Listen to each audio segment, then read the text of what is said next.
Now, like to request Dr. Janani to please come on the stage.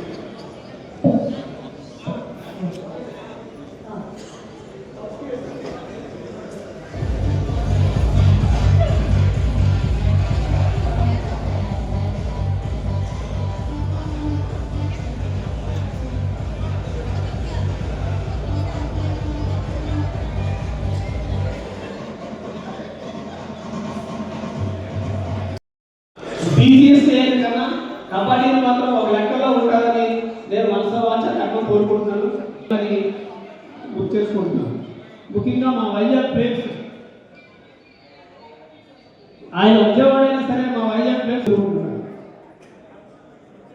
నాకు ఇంత గౌరవం ఎక్కడికైనా ఇంత గౌరవం ఇంత ప్రజలు కానీ ఆయన ఏది మనసులో దాచుకోవాలి. అందుకే ఆయన శక్తులు ఉంటారని చెప్పారు. ఆయన ఎలా చెప్పారు ఈనాటి కార్యక్రమాన్ని చేసిన అధ్యక్షుడు today chief guest came from Delhi, my godfather in sports in India, Narendra Gopalji, and my Abhiravati Annappa Gowda, Gowdacharyavati, Konal Ashok Garu, G.V. Raghav, PTS Association అధ్యక్షుడు కరుణ Chowdary, Subhan Basha, India player Manjulatha, YV Srinivas India player, సోదరులు PTS combined Somesh Babu మా భాస్కర్ అన్న మా India player.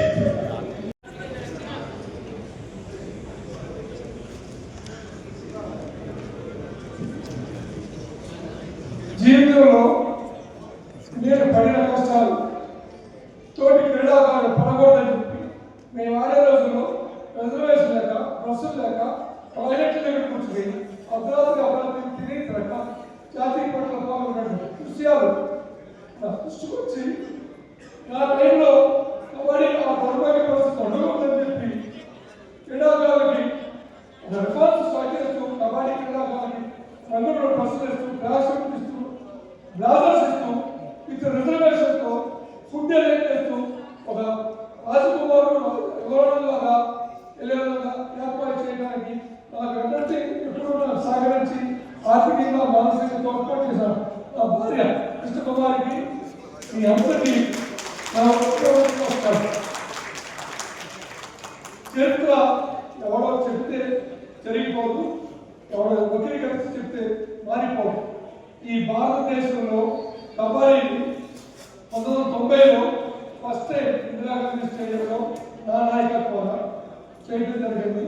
Indira Gandhi స్టేడియంలో stadium pavilion లేకపోతే ఆ రోజుల్లోనే 35 సంవత్సరాల క్రితం చెక్కలతో బాలుతో స్టేడియం కట్టించినటువంటి ఘనత విజయవాడ నగరానికి.